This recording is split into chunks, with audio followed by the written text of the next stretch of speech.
6 p.m. in Mutengene and Tiko subdivision, Fako division of the southwest region of Cameroon, same time in Douala, Cameroon's economic capital city. Ladies and gentlemen, welcome to the primetime newscast on Equinoxe television with me.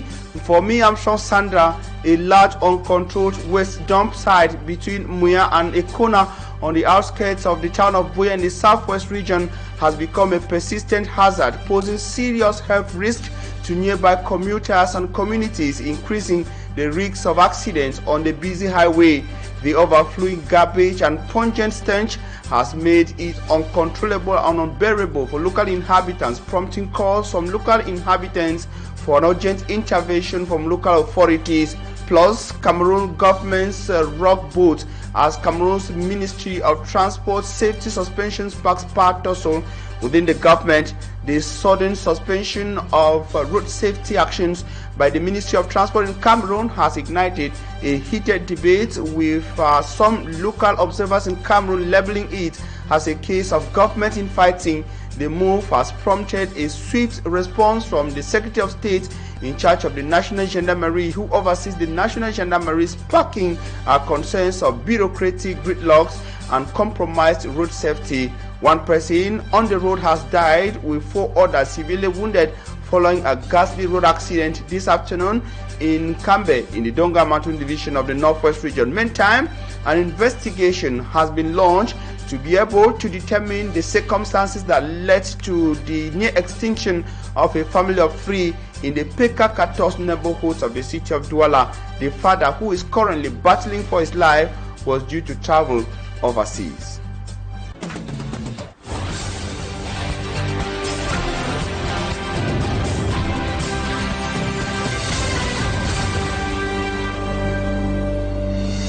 We're happy you've chosen to be informed by the best of television network. This is Equinoxe Television. We are broadcasting live from Douala, Equinoxe Central News Desk. Now, we start with one of our lead story.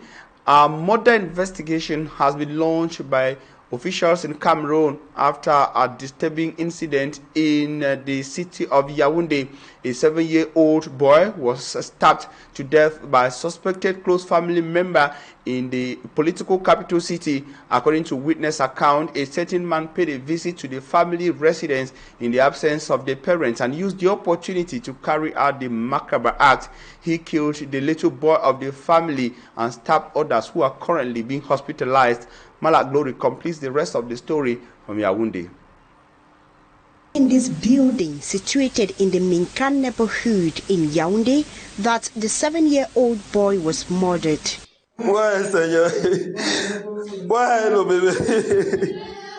The incident that occurred on Monday night, breaking Tuesday, was a shock to the neighbors who wished to remain anonymous. Il est entré, il avait une nounou et 3. According to them, a man got into the house, closed the door and hit the nanny after eating and drinking a bottle of whiskey. He later took the 2 little children into another room, locked the door before killing their elder brother, whose mother is based abroad.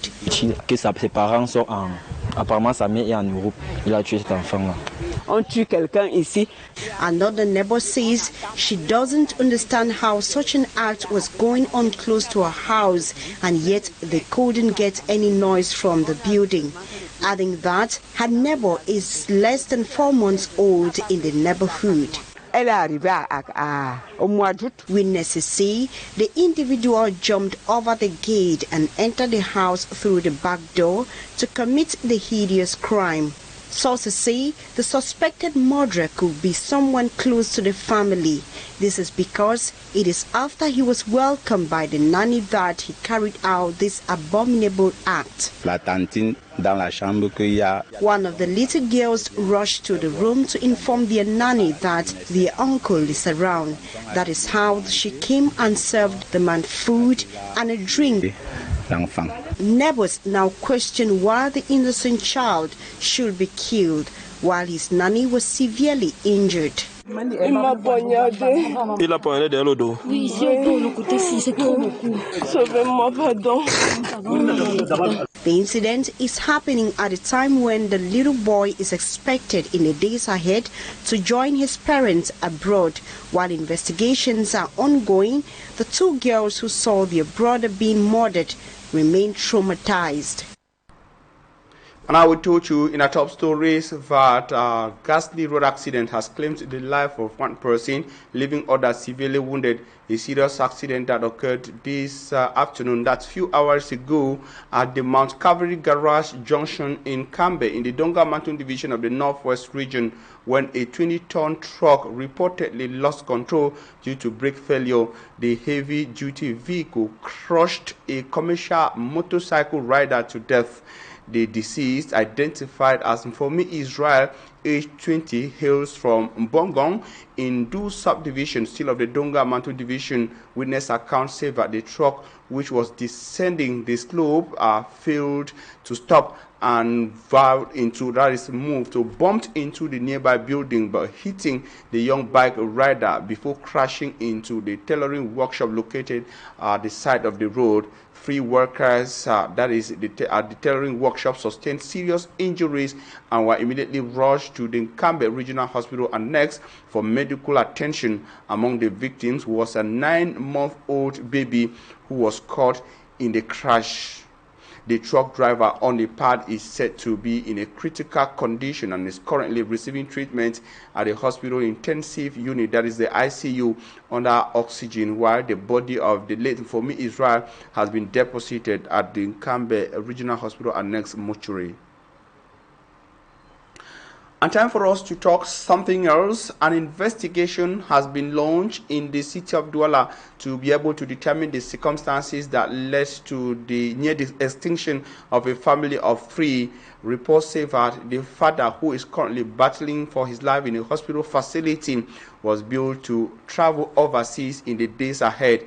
We shall be coming back to that story with Immaculate Fogo, according to indications from our technical room. Now, time for us to talk something else. For the past weeks, a heartbreaking story has drawn mixed reactions. The case of 43 or 45-year-old Jofak Pauline Apollinaire, who is desperately searching for 44 blood donors to secure the release of his wife's body from the hospital mortuary of the Lakintini Hospital in the city of Douala. The 35-year-old Yodan Rose Christelle tragically lost her life during her childbirth on October the 18th, 2025. Staff lady Lucia Liengu visited the Lakintini Hospital and has details in the following report. 45-year-old Jofak Pauline Apollinaire, since October 18, 2025, has been seeking 44 donors to secure the release of his wife's body. 33-year-old Yundom Rose Christelle, a mathematics teacher at the Polyvalent in Bonaber in the Douala 4 subdivision, unfortunately lost her life after childbirth on October 18, 2025. The husband of the deceased, whom we met in Douala, frustrated and confused, explains the circumstances that led to his wife's death. It was noticed that her blood pressure was not stable, so I advised them to verify if she had experienced a vaginal tear because she was bleeding. However, it appeared she had internal bleeding, and the medical doctor at the clinic suggested she should be transported urgently to Lakintini Hospital as they have adequate equipment. At the Lakintini Hospital, Jofak Pauline explains that he did not have access to his wife, who was admitted at the maternity ward on October 18 at 1 a.m. as an emergency case. Once there, we were informed that the area causing the bleeding was stitched. After some time, I heard jubilations at the arrival of the baby. However, I was later told that her condition was not improving. She was administered 3 bags of blood, yet the bleeding continued. She was taken into the operating room, and the next day, she was moved to the resuscitation ward. Donc je n'avais pas accès à elle et on me rassurait toujours que tout est au contrôle. To Polen, he communicated with his wife at 11 a.m. when she left the operation room. Until afternoon, she was actively communicating, but unfortunately, she did not survive. 16h le 18 parce qu'elle entre ici à samedi à 1h, puis elle décède à 16h le même jour. Since her demise, Jefak Polen has been unable to retrieve his wife's body from the morgue at the Lakentini Hospital, as the hospital requires 44 blood donors with 2 donors per unit and a fee of 21,000 francs CFA per unit for the body to be released. So far, he has had just 5 donors. Je me bats pour amener les donneurs, mais ce n'est pas facile. Without the release of the corpse, the family cannot arrange for the funeral. Le corps est là, si je ne donne pas, je ne peux pas retirer le corps, on peut non plus établir un programme des obsèques. Feeling frustrated and with a newborn baby and 4 other children, Polen pleads with individuals of goodwill to help donate the necessary blood and calls on the Ministry of Public Health and the Ministry of Secondary Education to assist him. Donc je voudrais prier Monsieur le ministre de la Santé publique, Monsieur le ministre, s'il y a une action sociale salvatrice à mon égard, ça sera la bienvenue. Le ministre de l'enseignement secondaire, naturellement, puisque c'est son corps de métier. Reacting to this situation, the Lakentini Hospital, in a communique dated November 12, through its director, says the case is being followed up according to current procedures. They encourage individuals or groups of goodwill to donate so as to meet up with the need, emphasizing on the shortage of blood banks in Cameroon's hospitals, particularly at the Lakentini Hospital. A disturbing incident indeed, and I was staying in health-related issues to say that a large uncontrolled waste dump site between Muya and Ekona in the Fako division of the Southwest region, that's on the outskirts of the town of Buea, has become a persistent hazard, posing a serious health risk to nearby communities and increasing the risk of accidents on the very busy highway.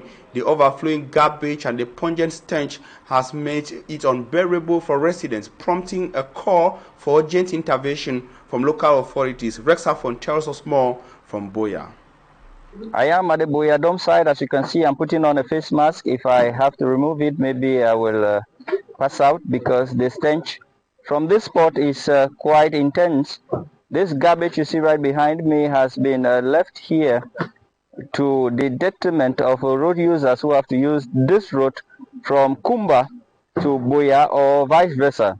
And they have to suffer on a daily basis here because of the inability of the waste company to clear off this place from the road.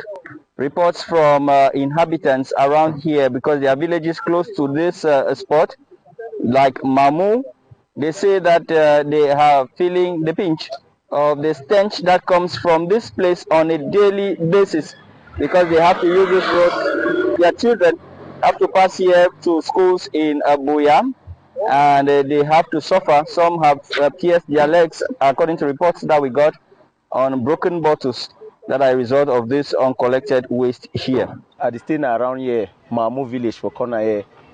I live around here at Mamu village. The smell disturbs us so much. Also, as a driver, the waste management company usually does not clear the garbage on the road. Just this year, we have had 6 cases of accidents here. The broken bottles also pierce children who live here for school. Some they get broken bottles the way they affect it, tear their food them because they trek for here, go school. So many road accidents have been caused by this because right where I stand, you see most often the garbage intrudes into the road and blocks the passage for 2 vehicles at a time. So those who do not have mastery of the road, they have to clash with others. At first, the dead can be right here, cover one way. 2 vehicles cannot pass. You must stand, then the other one pass, mostly camion. The smell is too much. At times, you wind all your louvers up, your door glass up, then you pass. Reporting from the troublesome Buea dump site, I am Rex Afon, Equinoxe Television. devastating tragedy has struck the Motongo neighborhood of the Douala Free municipality, leaving the community in shock and grief. A young mother and her 1-year-old daughter were found dead in their room just hours after celebrating the child's first birthday. The joyous occasion, marked by family and friends' presence, ended in an unimaginable sorrow. Immaculate Fogel reports.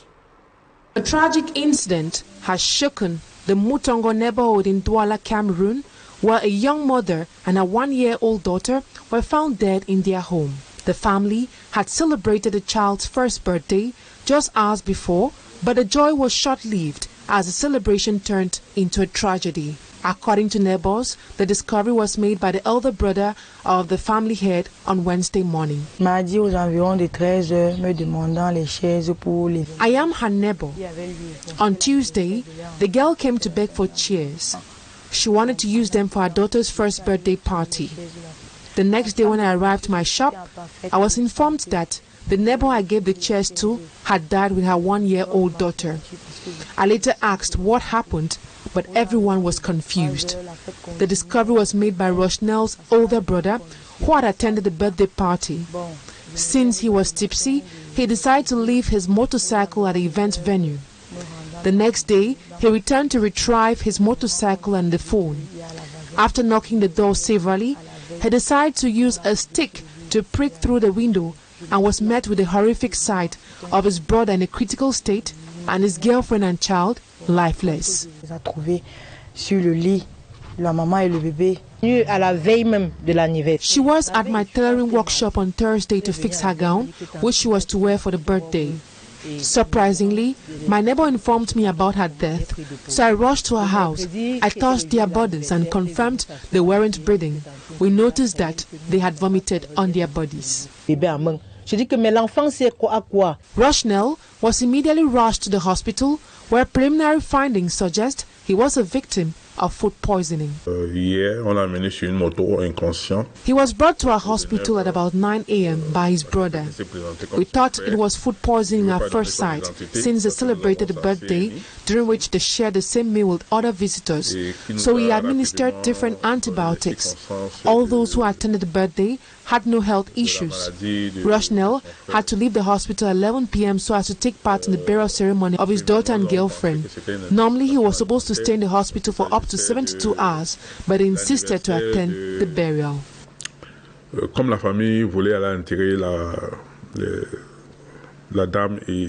According to relatives, the young family head was set to travel to Canada on December 10th, a departure that filled the couple and their family with pride. The bodies of the young mother and her baby have been transferred to the West region, where they will be buried. An investigation has been launched by the Lokbesu Brigade to determine the exact circumstances of this double tragedy, which has left the entire neighborhood in shock and consternation. Sad indeed. And inhabitants of two neighborhoods, notably Bakmobile and Kwataroba, all of Mutengene in Tiko subdivision, Fako of the Southwest region, have staged a protest demonstration in front of the head office of the electricity production company. These inhabitants have been for 8 to 9 months without electricity. The mayor of Tiko Council, Chief Peter Mesoso Ikome, who came to the striking inhabitants, promised that changes will be theirs in the days ahead. Smart Njikangebe has more in the following report. Frustration and disappointment were visible on the faces of the inhabitants of Quarter 4, 5, 6, 7, 8 and Rubber Quarter of Mutengene in Tiko subdivision, Fako division of the Southwest region. Some of the inhabitants, they have been 8 months without electricity, while those of the Rubber Quarter have been 9 months in the dark. We have been for several months without electricity. It is enough. We have been patiently waiting that they will come and do the work, but without any action taken. We came out because we can no longer bear it in the dark. If this month runs out without electricity, it will be something else. After waiting patiently, expecting to have their problem solved to no avail, they decided to have a peaceful protest to the head office of the company in charge of electricity distribution. While at the head office, The mayor of Tikos, who is also affected by the incident, descended to the scene to calm down the inhabitants. After talking to the inhabitants for some few minutes, and the director of the company in charge of electricity in Tiko, the mayor assured the people, I want to calm down first. I want to assure you all that I have spoken to the officials inside, that your protest comes after a long time of patience and you can't enter the festive period in the dark. We shall be having meetings to ensure that you get into the festive season lighted. It is with the hope of having their neighborhoods lighted again by the end of the month that the people left the head office of the company in charge of electricity supply, but abandoning their peace plans.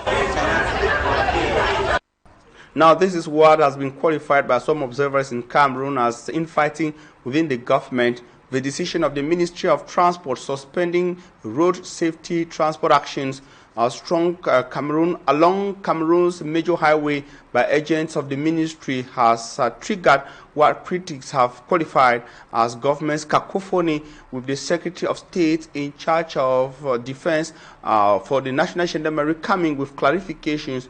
It is a subject of an urgent letter addressed to the Minister of Transport in an effort to draw the lines between the responsibilities of the two state institutions. We spoke to a road safety expert who has details in the report compiled by Babla Jonathan.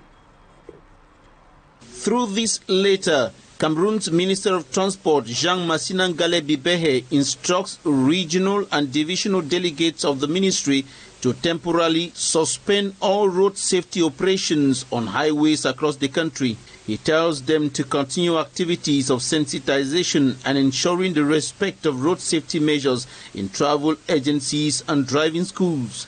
The minister's decision has provoked a letter of clarification from the Secretary of State for Defense in charge of the National Gendarmerie, Galax Etoga, suggesting that suspending repressive road safety actions by gendarme officers would lead to public disorder on the highways. And this is what critics have qualified as governance cacophony. La gendarmerie nationale, eux, ils sont sur le chemin pour traquer les usagers, les conducteurs qui sont en infraction.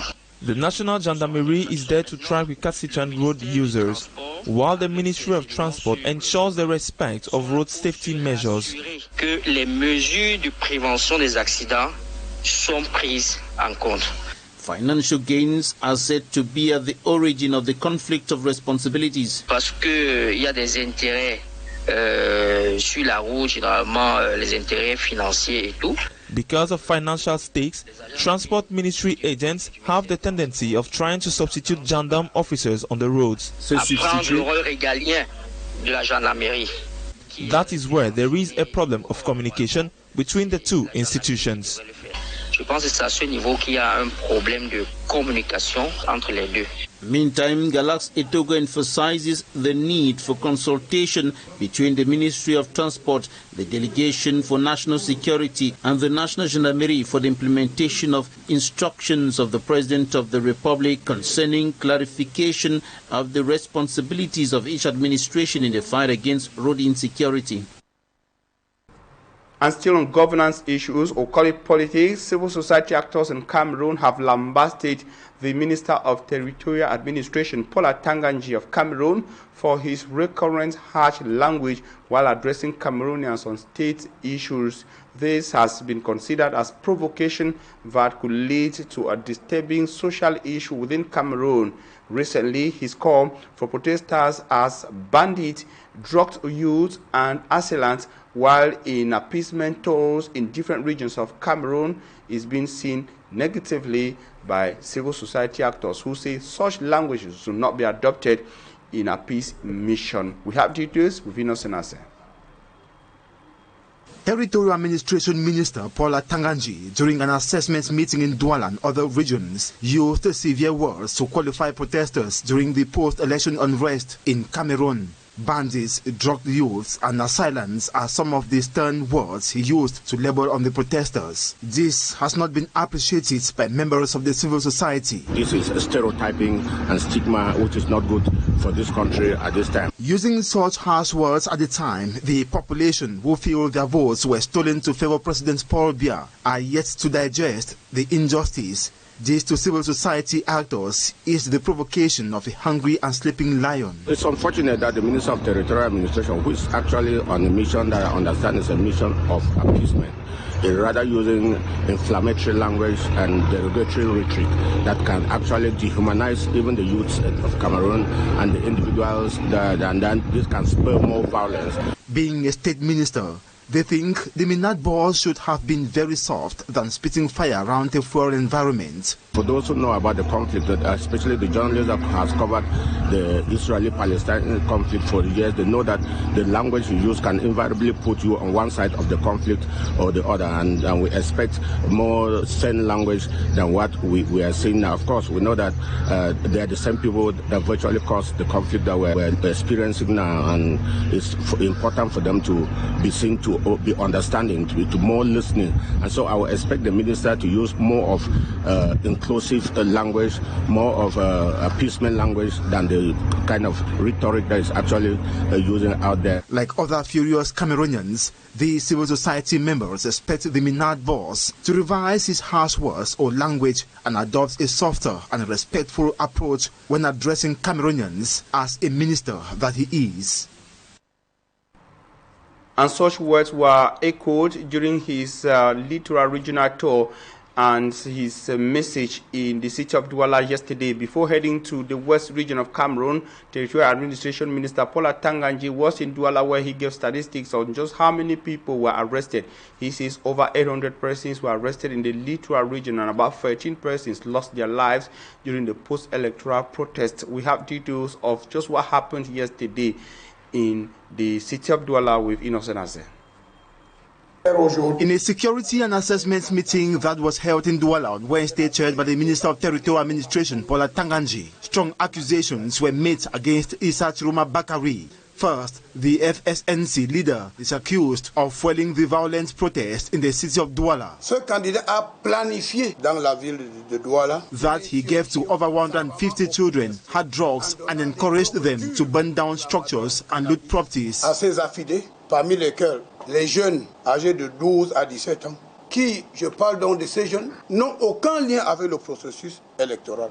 Plus de 150 attack a gendarmerie unit in Kululun as well as a police station with the intention of killing security forces and carrying away arms. Et un commissariat de police dans l'intention d'assassiner les forces de maintien de l'ordre et de récupérer leurs armes. According to the Minad boss, these were not protesters but bandits and assailants who were neutralized by the security forces defending themselves. Dans la posture de légitime défense et de manière professionnelle, 4 assaillants ont été neutralisés. He disclosed that 4 assailants were neutralized and 3 others died in a stampede. 13 assailants killed in total in Douala.